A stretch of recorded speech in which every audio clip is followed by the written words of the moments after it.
Hello friends, welcome to the MARE Podcast. Before we get started, you can find our podcast on Spotify, Apple Podcasts and YouTube. Don't forget that you can find more about the MARE project at www.marehamburg.com, and you can support the project and this podcast through Patreon. All the links are in the description. Enjoy! Excellent. It's great to be back for another episode of the MARE Podcast. Today, I have the pleasure of having Judith Gott with me here. Hello, Judith. Hi. Thank you for having me. I'm Of good. course. I'm good. It's a pleasure to have you here. It's a pleasure to have, actually, I don't know how, this is a coincidence. Actually, this is actually a coincidence, but you, the second episode, you're the second committee member of MARE, and if all goes well, the third episode would be the three remaining committee members of MARE, you, Alex, and Maurice. So let's start by talking about that for a bit. When did you join MARE? So just a small precision. Before me, there were other MARE members in 2020, which organized the first conference. I don't remember all the names, so not to make any mistakes, I'll just leave it. You can go and check it on the MARE website to get to know the people. But I joined in 2022, I think, end of 2022 or beginning of 2023. It was, we met with Maurice in a conference in Malta. It was actually under the Mediterranean too. And Maurice was thinking that MARE was becoming a bit stagnant in some way, if we could say that word. And they were thinking of abandoning like the whole project. And I was like, no, this is great. You should keep on doing what you're doing, because it's like the only platform for the time being that any student of a master level or a PhD or even a degree level to present something or to ask for information or to get in touch with people very easily. So in the end, they invited me to join them. And since then, I've been part of the team, which it was really a great opportunity to basically continue in this project of building this network and platform that we have. I think maybe we have more, and over 400 people that we reach currently.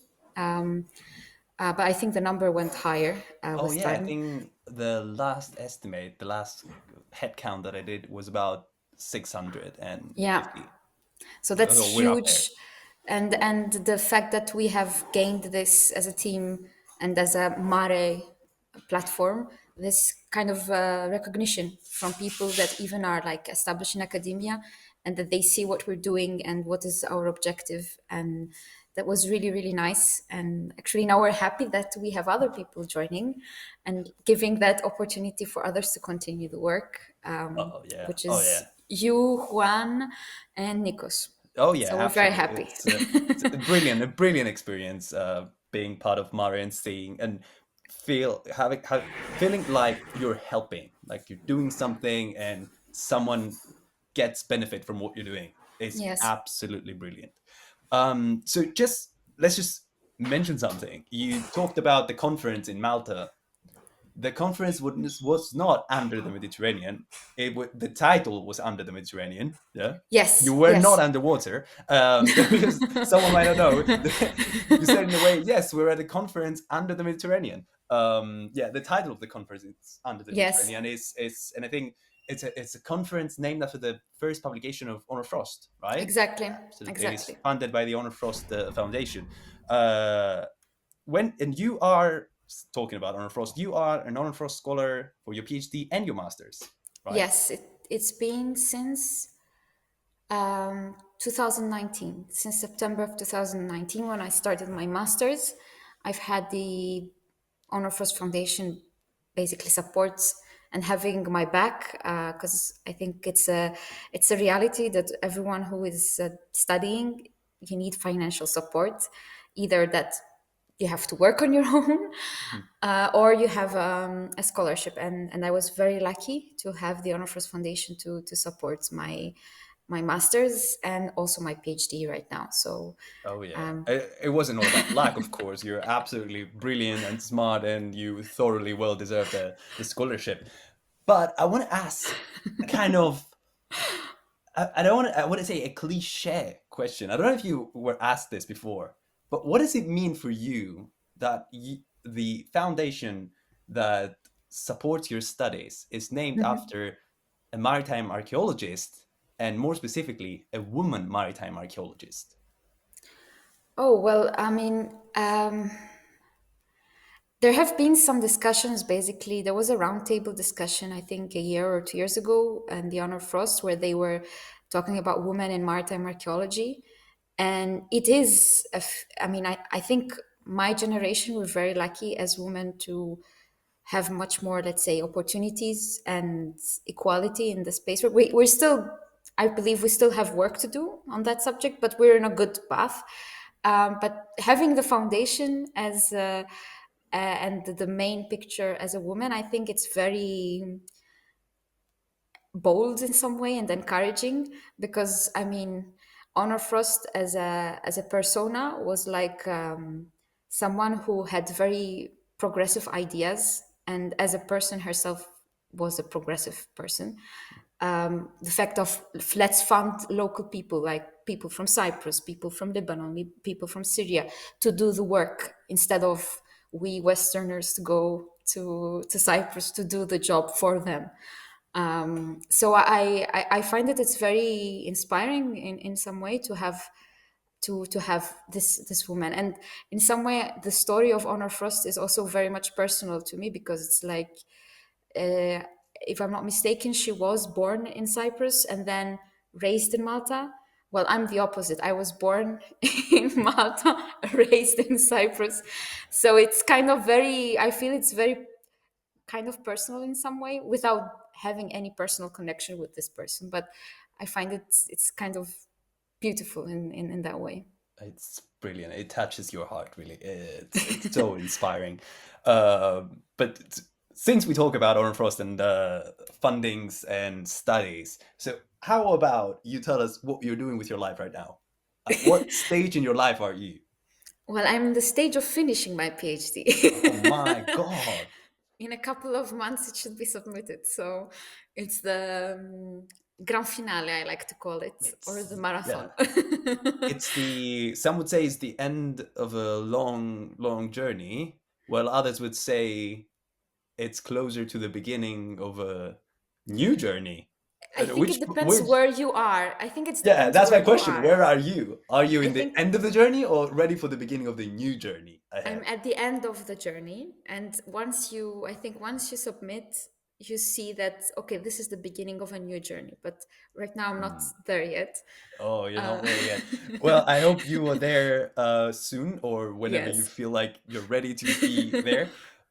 So what do you research about since you're in the last kind of stages of your PhD? I'd imagine you're sick of it by now, or not? No, actually, I've said, I mean, I've said this to multiple people, that actually it's Also, you're not talking that to bad. multiple people, not only me. Okay. Ah, well, Yorgos, there are many other people. It's not just you. Excellent. But like with colleagues in the office, because like I'm lucky enough to have like an office full of other 5, 6 PhD students that work, and they are all in different levels of their PhD. And it's actually, writing is fun. Actually, I enjoy it. It gets frustrating when you have to do all the small editing or doing the boring catalog work, like of putting things in order. But the writing itself, I find it very creative. So I don't I I mean, it's stressful, yes, to get it done on time and to follow the schedule, but I really like when you write a page and ideas come up and you're like, ooh, this is good material, or bravo, you thought of that. Like I find it, I really, I don't hate writing. So even though I may not be the best writer ever or the best communicator in writing, I do enjoy it. So far, I'm not hating my subject so far, but we'll talk in a few months. If you're not hating it by now, I don't think you will. But you're right. It's a creative process. You Yeah. create basically. Yes. Yes. And it's a piece of art, it's a piece of work, even though we may talk about academia being stagnant and boring, and we write in a certain way that it's very professional and very strict. At the same time, you are trying to basically put a whole lot of ideas into one single unit and present it in a way that it's both fulfilling to you and understandable to someone else, which is Yeah. a wonderful thing to do. And I believe every PhD student or author would be able to approve of that message. So, what are you writing about? What are you Yeah, doing? I kept everything in suspense. It took a couple of Yeah, yeah, minutes to absolutely. say. So, so basically, my PhD, I was quite lucky to kind of develop the PhD from my master thesis, my master dissertation, and the idea was that from this masters, I kind of understood that there's a lack of study on the subject of harbor construction techniques prior to prior to the Roman period. So let's say classical Hellenistic archaic, starting from the archaic to the Hellenistic period. So for those who may not know where we're talking about, since I'm working on the Eastern Mediterranean, by the way. Which is what's the Eastern Mediterranean for you? So for me, as a region that I define in the PhD, it starts from Greece and then goes to Turkey, go down the Levantine coastline, and to Egypt and Cyprus. That's where is my Eastern Mediterranean, if I could put it like that. And from the bibliographical research, which was my master's basically, I really understood that we talk about harbor structures before the Roman period, before Building for Eternity, as the book of Brandon, that they wrote this huge book, amazing, where they described all the construction techniques that they could identify in the entire Mediterranean. What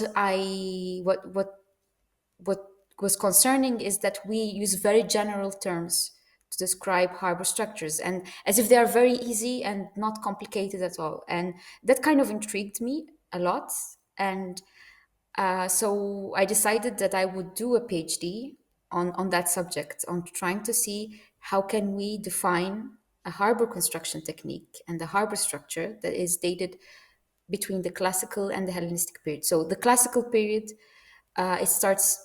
Every region has its own chronological framework. So let's say in the Levant, it starts somewhere around the 6th century BC. But like in the rest of the Eastern Mediterranean, mainly it's around the 5th. And then it goes up to let's say, the Battle of Actium, which that is like a symbolic, very important event, which shows that, say, the permanent presence of the Romans in the Eastern Mediterranean. Of course, the Romans were present much earlier, but they established, let's say, themselves clearly after that battle. So that in my time frame, it's, let's say, from the 5th century BC up till the 1st century BC, and trying to understand how harbor structures, and by harbor structures many people get like their idea of, so you study the storage house, warehouses, slipways, breakwaters, moles.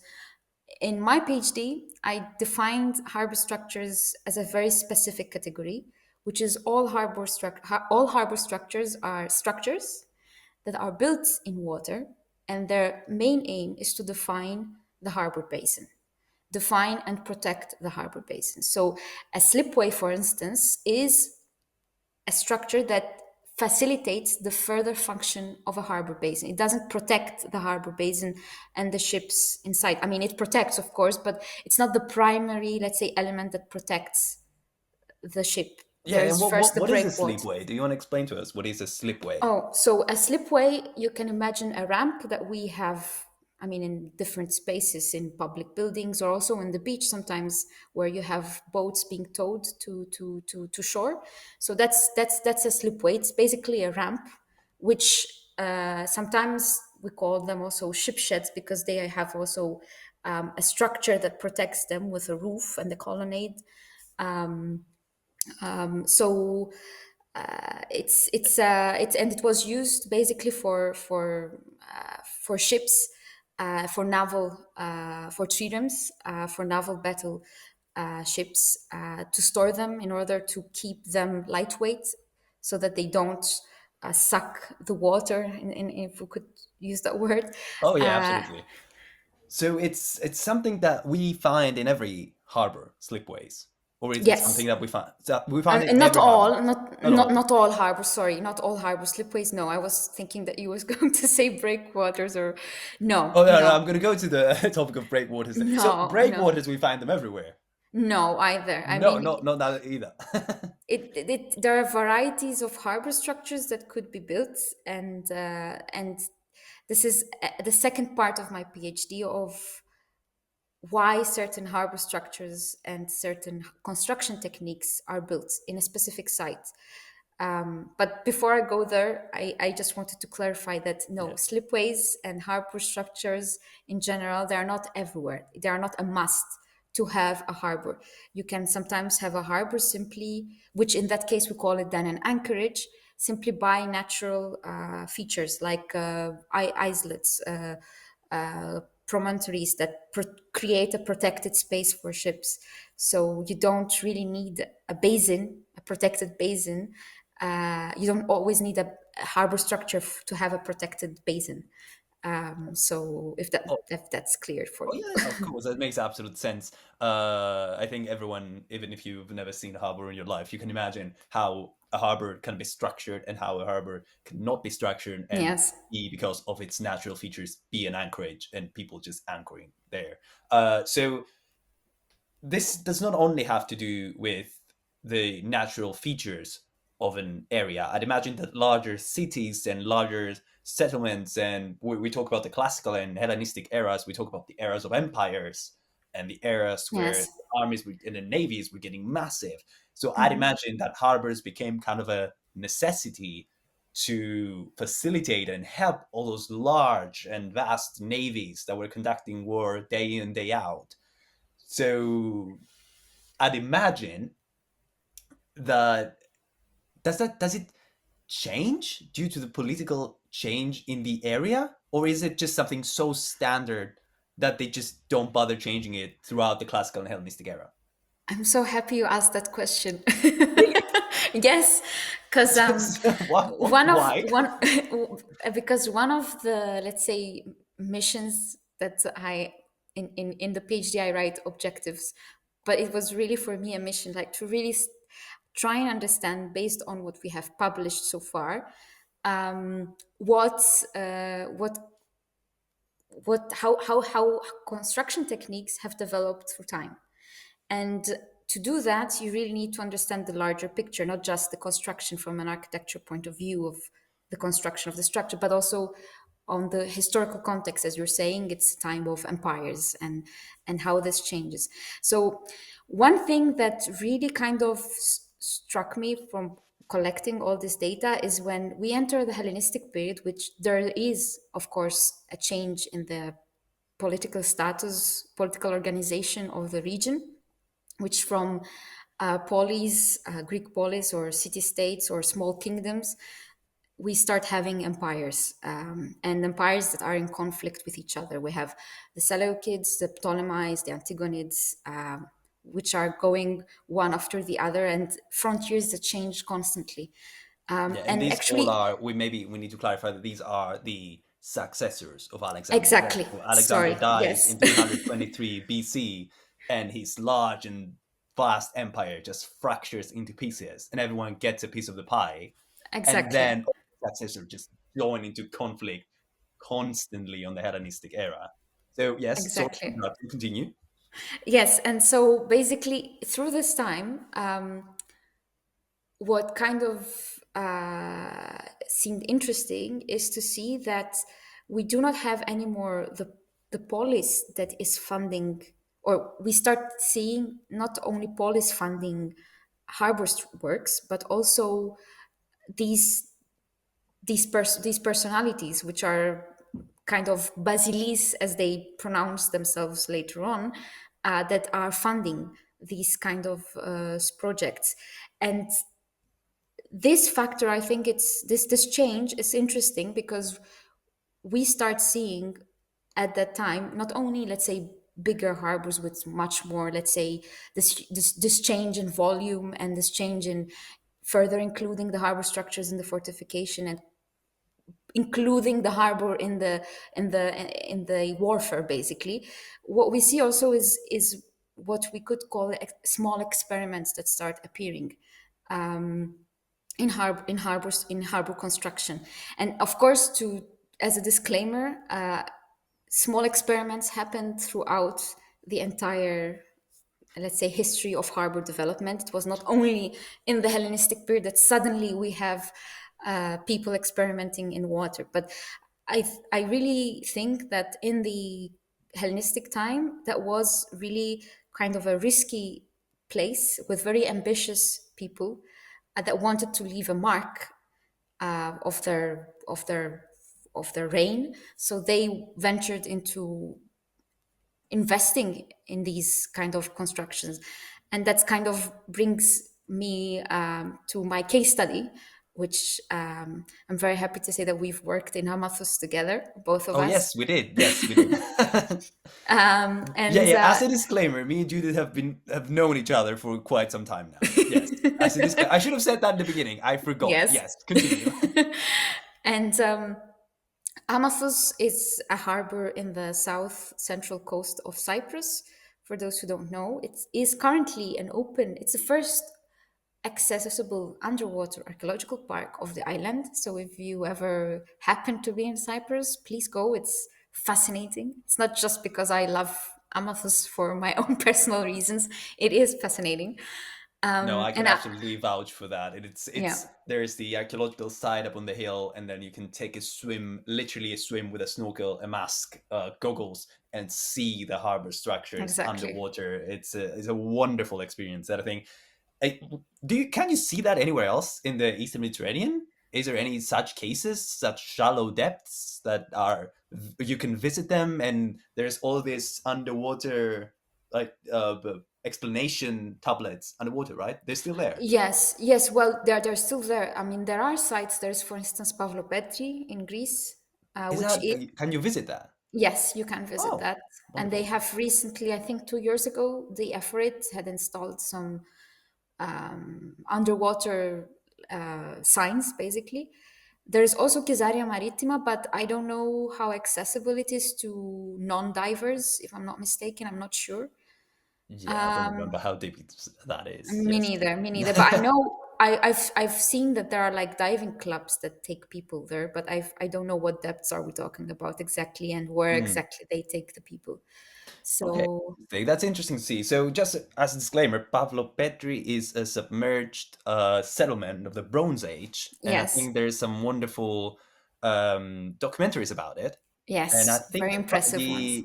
the archaeological publication I think is yet to be released, if I'm I'm not not sure. mistaken. I'm not The sure. book, I think it's yet to be released, but there are wonderful documentaries, and people can search for Pavlo Petri and see how they found this Bronze Age settlement submerged into the water, which is wonderful. But anyway, running back to the harvest and Amathus, you were telling us about the case study of Amathus. Can you Yes. elaborate on that? Yeah.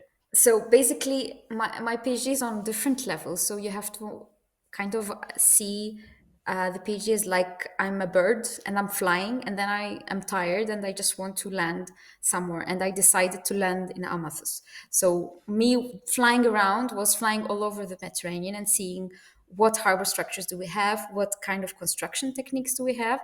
And then I chose Cyprus, which is an island that is very close to heart for me, but also it's super interesting for when someone comes to study specifically classical and Hellenistic harbor structures, because most of the island's harbor structures have been dated to this period basically.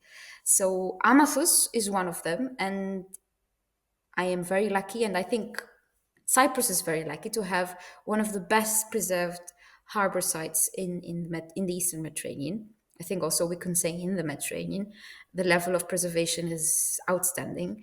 And the fact that at the time when I started my PhD, there was the Andicat project which was going on, which the idea was to open the site to public, and they've done some fascinating work by doing their first. underwater photogrammetries of Amathus Harbour. So far, in the 2017 publication of the excavation, because this site was excavated in the 1980s by the French school at Athens.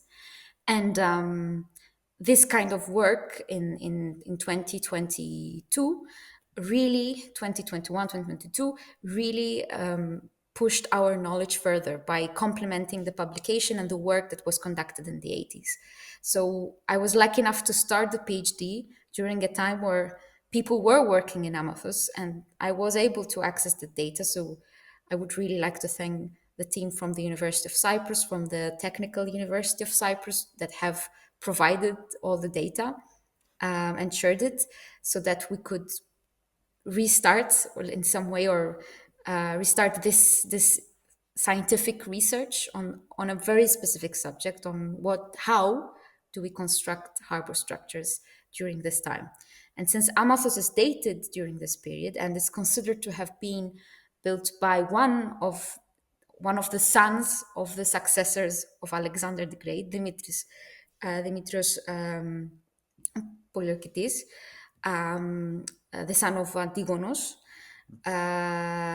It was really a great case study to see how, with this change of, let's say, status, of political status, when you have not anymore a local power which is permanently there, but now you have shifting powers on the island, how that changes or opens up the possibilities of development in harbor construction. And that's something that we see in Amathus. And it's one possibility out of the many possibilities that could have been chosen. And it's quite impressive to see that how this ambition and really drive to establish themselves in the region led to these kind of constructions, not only harbor structures, but many different types of constructions in architecture, which you see all over the Eastern Mediterranean and in Cyprus. Wonderful, yeah, and you have to, just to reiterate that, you need to understand that. Let's talk about Cyprus for a minute.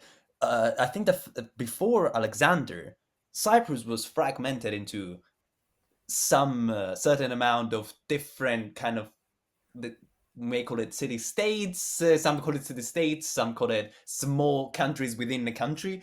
Yes. And they started basically after Alexander, with Alexander the Great. That was the first time that Cyprus became kind of united under one ruler, and that Yes, was, I think, that exactly. started happening in 333, if I'm not mistaken. So after that, for the first time, Cyprus was under one ruler, and that ruler, which did not only rule Cyprus, it ruled a whole bunch of places around Cyprus, and Cyprus, including Cyprus, chose to invest in harbors and chose to leave their names imprinted on harbors. And that even more emphasizes how important harbors were, how much of a lifeline it was to, because we talk about the time that there was no planes, and for an island as is Cyprus, there was no other way to reach Cyprus other than by boat. No, And no. but everything that needed to come into Cyprus, the merchants and commerce and armies and people coming in and out and communication with the outside world, harbors were absolutely crucial into maintaining that communication with the rest of the world, really.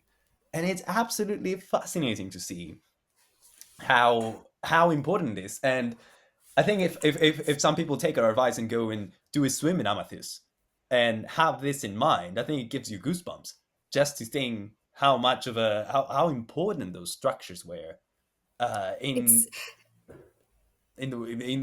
in Cyprus, but also all over the Mediterranean, as it turns out. So let's. I know this may be a bad idea, but how about we get a little bit technical and you tell us what's so special about Amathus, about the construction in Amathus, about the harbor construction, other than the history behind it, of course. Is there anything in okay. its structural elements that's special? So before I go there, I mean, the idea that Amathus was built by Dimitrios Poliorkitis. It is the most, let's say, prevailing theory, but there are people who question it if it was indeed Dimitrios Poliorkitis, if it was probably Ptolemy. But that's the most prevailing and the most, let's say, confident um, argument that we've had so far in the archaeological discussion. But going now back to what is so special about Amathus, it is a site that, for multiple reasons, it is very unique in the island, but not only in the island, in the rest of the Eastern Mediterranean. So if you ever get to swim in Amathus, which I hope some of you will do, what you will see for sure is the huge, enormous breakwater, which I'm going to use the term breakwater for simplicity reasons, because if I have to go very technical, I'm afraid some of you may get lost. But in the PhD, I kind of proposed the term of a horizontally composite breakwater, which is very much not pleasant to listen, but it's very, very explicatory of what it is. And in harbor engineering today, that's a term that we use today, because Amathus harbor structure, which is the breakwater in the southernmost part of the harbor, is a harbor structure that was the only one so far built at that time. The only horizontally composite breakwater built at that time.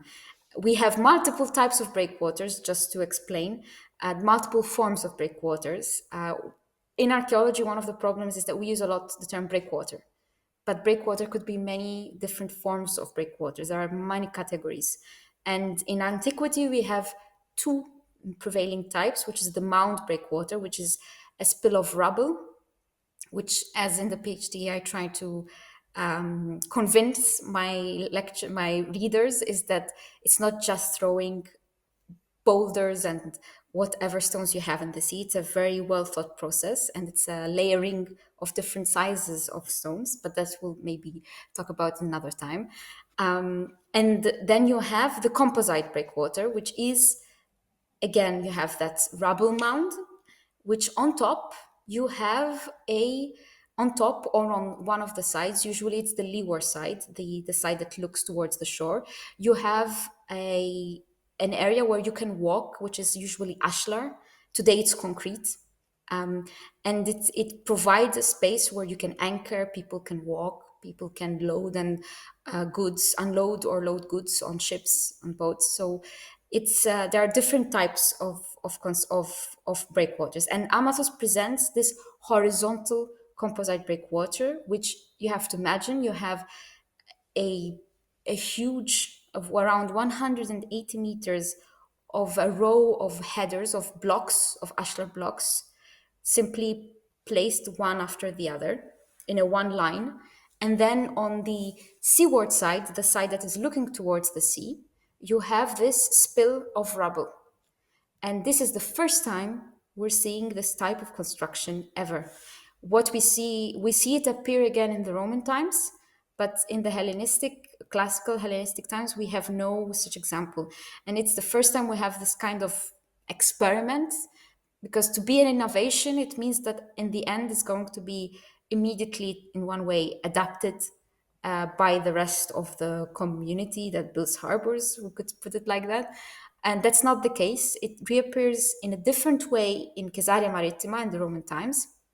And today, if you see the harbors all over the world, you have multiple times horizontally composite breakwaters like in Amathus. So it's really the first seed in order to have this kind of structure. And it's super impressive. I find it very, even though it was built in a time that it was totally unstable, there was still time to invent things and experiment with things, and of course then get lost in time. But they were there, they thought of it, even though it was considered a time which was very unstable for the island, because of course, as you said earlier, we have these separate states, the separate kingdoms that stopped existing gradually, and that created an instability, of course, in and change maybe, but change could be also good, and that's what we see. Oh yeah, absolutely. And I mean, you mentioned something very important, that and I think this is useful for nowadays as well, for the present day and for the future, that whatever is going on in the world, the people, they will not just sit with their hands tied and do nothing. The people will be creative, will find solutions, will move forward and try and make their lives better and make their lives more sophisticated. So I think there is a very important aspect in Amathus, that even though the wars were going on back and forth and people were off to fight wars that they didn't maybe not even cared about, we still see people being creative and being ready to build and experiment, which I think it's worth talking about, really. I think it talks about today a lot of what we see. I mean, this is not something in let's say we see only in harbor structures. We see it from art to religion in different aspects of society in antiquity. That through times that we consider them as politically unstable or problematic, or you still people find ways. And I think it's a message for us also in one way or another, that we can create, we can go forward in our way, even though it will not last. Maybe in time it will reappear magically at some point again in another context. But I think it's a beautiful way of seeing things. Otherwise, I think it's not very hopeful, the message for today. Of course, of course. Yeah, it's it's yeah. We can always be realistic but hopeful, right? Yes. I'm not saying that we should live in our fantasy worlds that everything is No, no, not at perfect all, not at all, not and at all. don't care about anything except creating and doing whatever we want. We should always be aware and like have a Exactly. stance on things, but at the same time, we know that life moves forward. Really, life, it cannot stop, and people cannot just stop living because something is going wrong. And it's a wonderful message to communicate to the outside world. Oh yeah, you left me speechless. That was beautiful, and I hope you add this to your PhD or some paper somewhere, sometime. Someone will hear it other than in this podcast. So we've talked about your research, and you mentioned that you actually did field work in Amathus. You did field work. Did you do any other field work that except in Amathus? Did you go anywhere else for your PhD or not? Well, for my PhD, because it's a huge geographical area, I of course visited all the sites in sites in Cyprus to have an idea. I've done also a survey in Paphos, a very brief one, in the harbor of Paphos. But fieldwork, the majority is bibliographical research, so in order to collect all the data from all over the Eastern Mediterranean. But I worked also in Egina, in the Egina Harbour City project, which is located on the island of Egina, and it's been going on since 2019. And it's a naval harbour of the classical period, which not only of the classical, it goes even earlier in the archaic times too. So that's the, let's say, my only harbor experiences that I've had so far.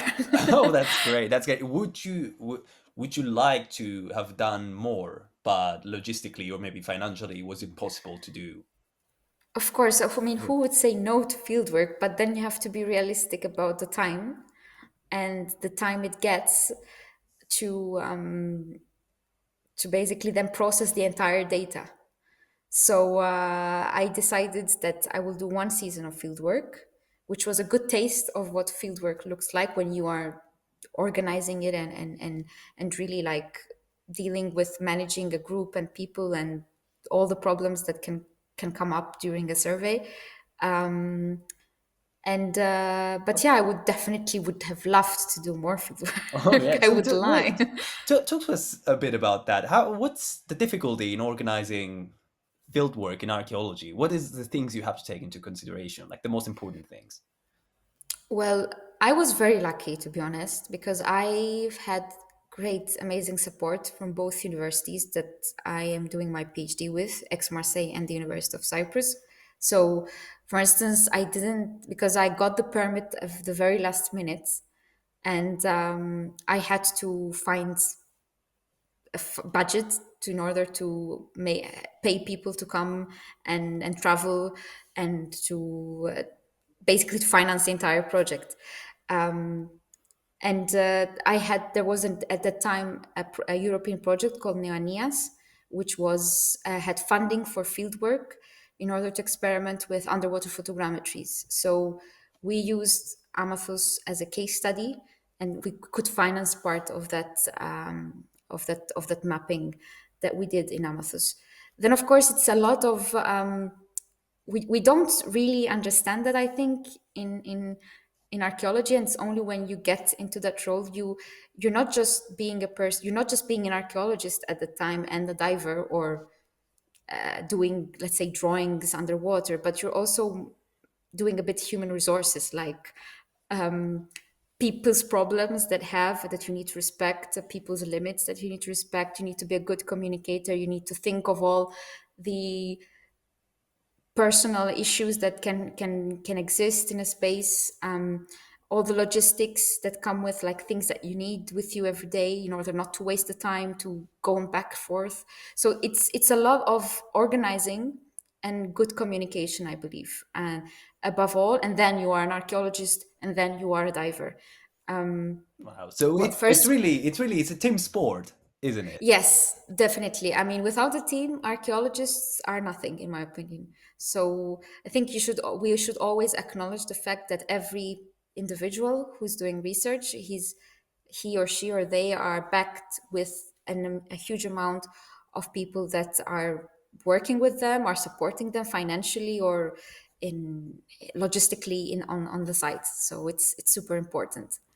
Yeah, which of course begs the question: what if somebody isn't from EU and can benefit from EU funding, and what if Oh, someone doesn't have the support from their home institution, and that that's creates very hard. a whole cycle of, yes, of course it's not our fault, yes, of course we're barely getting by, we can fund other excavations, but some parts of the world are still unknown because there's really no resources in order Exactly. to help them improve their archaeological knowledge. But saying that, I really want to hear your opinion, because I think you're a very bright person and smart. So Come I on. really want to hear your opinion on, some would say, right? I just said that some parts of the world we can't have archaeology because archaeology is expensive. Some would say it's a luxury, right? And someone would sit opposite me and say, but we don't need archaeology. Why, if people like don't have food and don't have clothes and are struggling to get by, should care about their archaeology? And I think that doesn't only apply, as you can understand, to areas that don't have archaeology. This applies to areas that have archaeology as well, where people are questioning, why do we do archaeology? Why do we spend so much money in excavating and, quote unquote, turning rocks upside down and dusting off old ceramics? Why do we do it? What, for you? Like, what is your opinion? Why do we do archaeology? Well, I'm going to be honest, because it is a Good, good. question. It is a question that many times when I'm writing, and I am enjoying writing, but then when you see what's happening in the world, you just realize that what you're doing is a luxury. And archaeology, it started as a luxury. I mean, it was a very elitist hobby, which now became into a science, and in some way continues to be a luxury. Also, to be an archaeologist, the amount of years of investing in studying and the need of paying to study, I consider myself very lucky because I've never had to pay a penny for a master or for a PhD. But not everyone has that opportunity, not because they are not bright, or because there are no opportunities, as you said earlier. And we, both of us, I think we had opportunities, and some regions don't. So to answer your question, like, why how if archaeology is useful, that was your question. If I I mean, in the some the way. question is vague because I wanted to see how you would take it, but you went there to, is archaeology useful? So maybe you can answer that. Yeah, is Yeah, archaeology well useful? Why is well, it? I mean, if you see what's happening right now, like if, as you said, like if I go right now to Gaza, and I look into what's happening, and people probably it's the last thing that they will consider. Well, let's protect our heritage. Or sometimes when there was this war in Syria going on, people were talking about Palmyra, but Mm. who was talking about the EU sanctions, for instance, on the Syrian people that wanted perhaps to leave more easily their country, and they couldn't, so they had to take boats to cross the sea because there were no planes traveling from and to Syria. So of course people will not care about Palmyra or will not care about any archaeological site. So I think archaeology in some way, because it has been and it's still in some way a luxury, it kind of covers up the reality, like what is most important in life in general. And in my opinion, if you ask me what is most important, is people, health. Archaeology, though, when you cover up that need of securing the health and the safety of people, could become a tool to reconnect communities, to reconnect people with their past, to really understand their past, and to rewrite the wrongdoings, or not to rewrite, but to bring forward wrongdoings, bring forward justice if that's needed. But that's not a priority. And I think we have to really understand that yes, archaeological sites may be destructed, may be destroyed, but they're not the priority right now. If we don't secure first, let's say, the well-being of people, then archaeology will never be a tool to help further construct a society or further strengthen a society in real life. So I would say, is it useful? Yes, it is useful once we have dealt with the basics.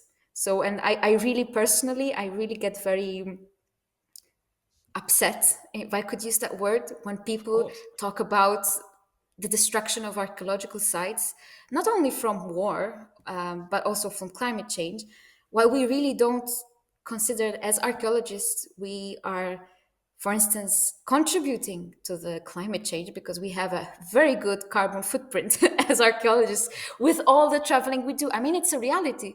And we don't discuss this. We don't say, okay, which sites could I access by train, for instance? Or which sites perhaps we could find a way for finding people locally to do the work instead of me going and taking photos and having to have a footprint of I don't know how much in order just to take a couple of photos or doing a photogrammetry. So there's a lot of things that we talk about, for instance, destruction from war or from climate change, which are like that's the two hot issues right now. But we are part of that. And since we are a luxury, which I really believe we are a luxury, we really forget that we really need to become a tool and forget that part of doing whatever we've been doing all these years. We really need to change our approach in order to continue to be useful.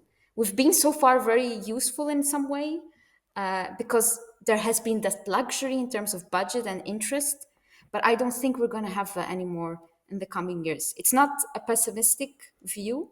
I think it's a challenge that will make us adapt and become more realistic as people. Oh yeah, This is absolutely. a thinking during the PhD writing, so Oh maybe yeah. it's me. I was just about to say this has been the easiest job I have to do in my life. You are going on. You're moving the subject forward. This is amazing. But I honestly couldn't have put it better myself. I completely agree that if people are in danger and lives are in danger, the last thing we should care about is if a city or an ancient monument has fallen down. There's other important things. Again, though, I agree that after we've secured human life and we've secured human rights, which Exactly. we live in a world where people don't seem to care about human rights, which is ridiculous. Um, then yes, archaeology can become a wonderful tool of shaping an identity, of bringing people together, of so many things. And going back to not Amathus, but in Cyprus in general, a country where the matter of identity and who we are, who are we? It's a question that really can be answered in Cyprus, because Cypriots, since we talk about Amathus, if you ask a Cypriot, what does it mean to be Cypriot? You It's can a have difficult different question. They answers. have so many different answers. So yes, archaeology can really shape that identity and bring people together instead of tearing them apart and talking about my monuments and your monuments and nobody else, whatever else monuments. Uh, then the second thing I wanted to say, which I found very amusing, is that this is a callback to the first episode, which we did with Morris. Which, if you haven't checked it out, go check it out. Where Okay. Morris also talks about climate change, because Morris also works in harbors, and he taught me of how much harbors make him think about climate change, about how nature doesn't care about us, doesn't care how lavish our harbor is, how big it is, how big our empire is, how much money do we have. If the harbor is sunken, the harbor is sunken. You can't stop it, no matter how much money you have. And I think it's wonderful to see that both of you kind of working on harbors and think about climate change, because I know that both of you have actively worked in the harbors and came in, I don't know, in contact with nature, I may say, and you saw with your eyes the results of nature upon human structure. Well, it shows you that no matter how much you think and well plan, nature will always win over humanity. And that's also a good reminder of, again, of what we're going through right now, that we could become the most innovative civilization as a humanity, but we'll always have a better, let's say, opponent, which is nature, and we forget about its existence. Oh And yes. it's something harbors and not only harbors, I think all archaeological sites. And that's why, again, when we are in times of crisis, yes, archaeology should not, or let's say the protection of archaeological sites should not, of course, considered as a priority, in my opinion, or should not be the first thing to be discussed on the table. But as archaeologists, that process of thinking, of understanding that there is something bigger than us, which is nature. Some people call it a god, but let's call it nature for neutrality. Right. It's something that really shows us that that there is change, constant change. That no matter what, everything will change, and no matter how hard we try, things are changing, and no matter how well we think that we've done something, it's going to be destroyed. It's going to change. It's going to be altered, and that is, I think, that is where also in times of crisis like we're living right now, where archaeology again should not be considered a priority, then what we do as archaeologists, we just sit back and say, well, we're not a priority anymore, so let's go on holiday. Oh, It nice, yes. what do we do next? What do we do then? And I think that's when we should become part of that solution. We should become part of that discussion of prioritizing safety, human rights, health. And that is something that we are lacking as archaeologists. We are very much in our own little luxurious part of the world. We do our thing and we don't really interact with the reality. Now, there are people who are really going into that way, in that path, and that's super. But we are more on a theoretical basis, I feel, from my own personal experience. Maybe I'm not aware of things yet, fully aware. So sorry if some people are doing something and I'm not aware of. I will find out for sure in the future. But I think we really should be actors in the field. We don't do archaeological fieldwork just to collect data and then just go back home in our office in the library and do our research. We need to be part of the society. And we don't do I mean, there is a lot in the Eastern Mediterranean. I find that idea that when you do archaeological work, you don't share photos, you don't talk with people. There are even laws in some countries, for instance in Greece, even I think in Cyprus, where you can't really share some photos and things, which for reasons of protection, etc., or rights, which I understand. But these are having an impact. I don't know if you agree with me, but I think there is an impact because we're creating a wall which makes archaeology totally inaccessible and not part of the discussion. Because, as you said, harbors, which we're currently, and any archaeological sites, are hubs of change through time. And we really need to show that things change, people change, landscape change, and the change is not always bad, it's also good. Sometimes it's bad and we need to explain why it's bad, and people can learn from that.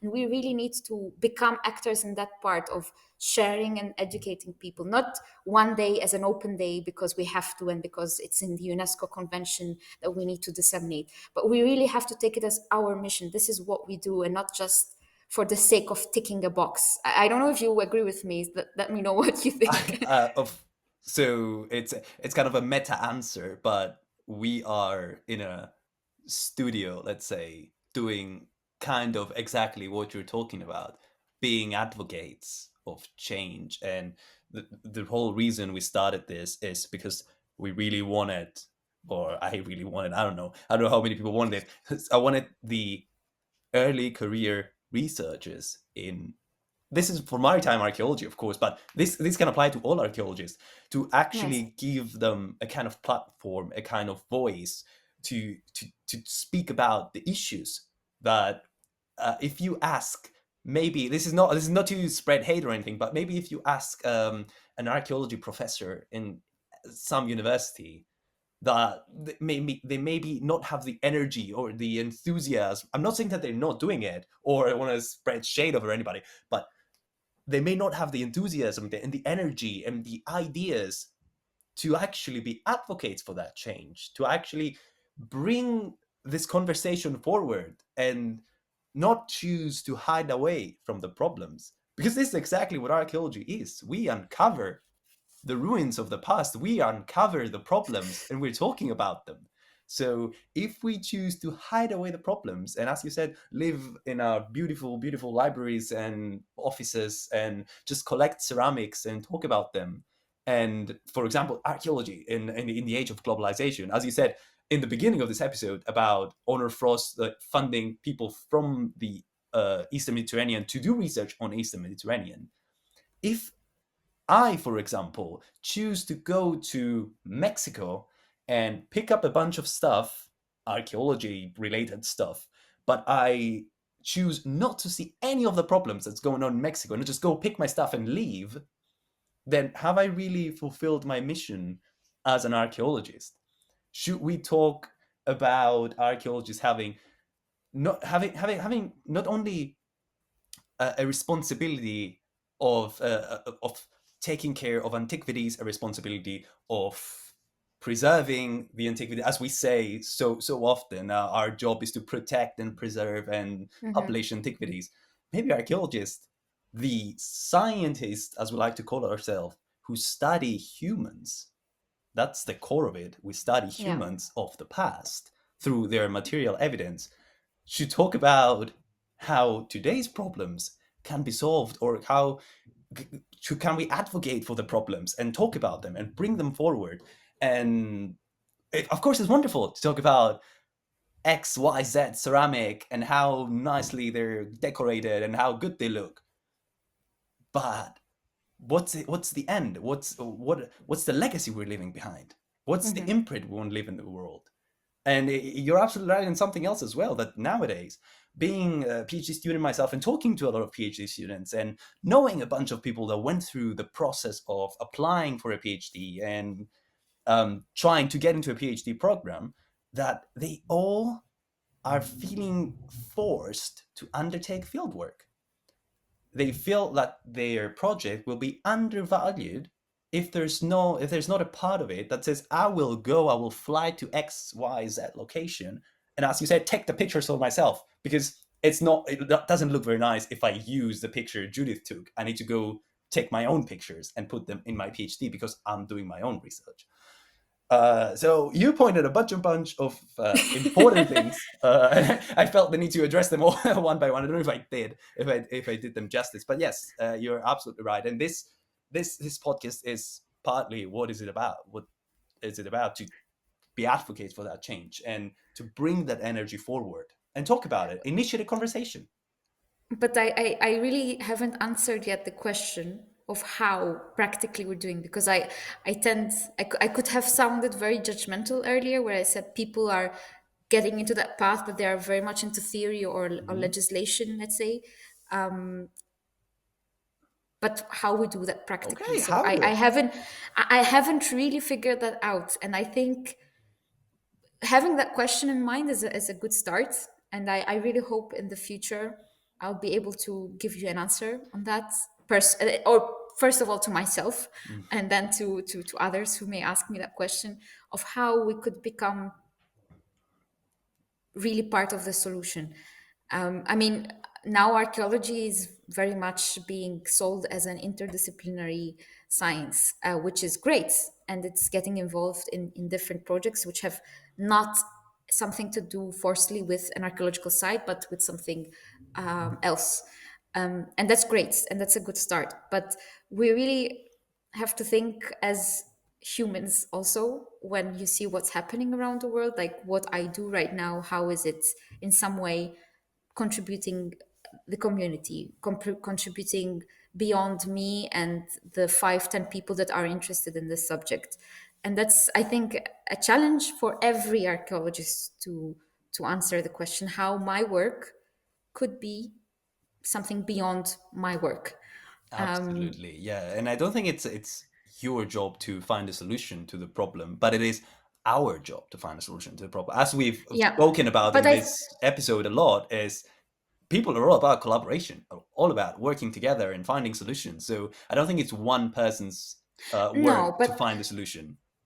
I think it's also a work of retrospection, Hmm. like questioning yourself. So I think by starting that, it's a good start, and then by finding like-minded people to really start building up ideas, practical ideas that we could do and apply in reality in our fieldwork, in our daily life as archaeologists. And Oh yeah, and as Sam would say, it's we may not be able to change the world, but we can live it better than what we found it.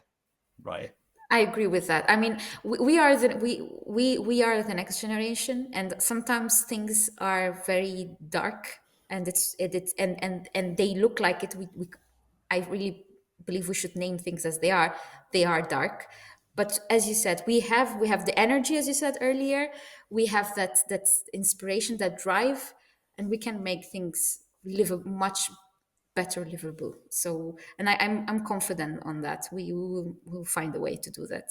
Don't know how yet, but we will. Absolutely, yes. And this is a wonderful time on that high note to say a big, big, big thank you for being here, for sharing your thoughts and your research and your worries. I can really, I think you can hear in her voice the passion in which she says things and how much she believes in them. And it's wonderful to see people like you believing in change and in bringing change to the world. We are living in change. Oh yes, It's absolutely. happening. It's happening. It's happening. Absolutely. So this has been wonderful, and this is another episode of Mare coming to an end. Do you have any final remarks that you want to mention before we close? Well, I would like to thank you because Ooh. it's really. I mean, I've said that to you, but I think people should know that it was your idea, the podcast, and when you joined Mare, you were very enthusiastic. But myself, I was not expecting this enthusiasm to become this, and it's really beautiful to see young people that they are sharing the enthusiasm that I feel, and putting it into action. And I think this is one of the actions that perhaps as archaeologists we should become more comfortable with, to talking in a more chilled, cool space about what we do, about what we think, and not like forget about conferences and very serious scientific discussions, because we really need to open up. And I think podcasts are a good start. So Oh yeah. kudos to you, George. Oh, thank you, thank you, thank you so much. Let's hope then that this podcast might create something. Maybe a roundtable discussion about climate change and archaeology and how we can limit our carbon footprint or anything similar. We're open to ideas and collaborations. Find us at Mare. Thank you. Thank you so much. Bye.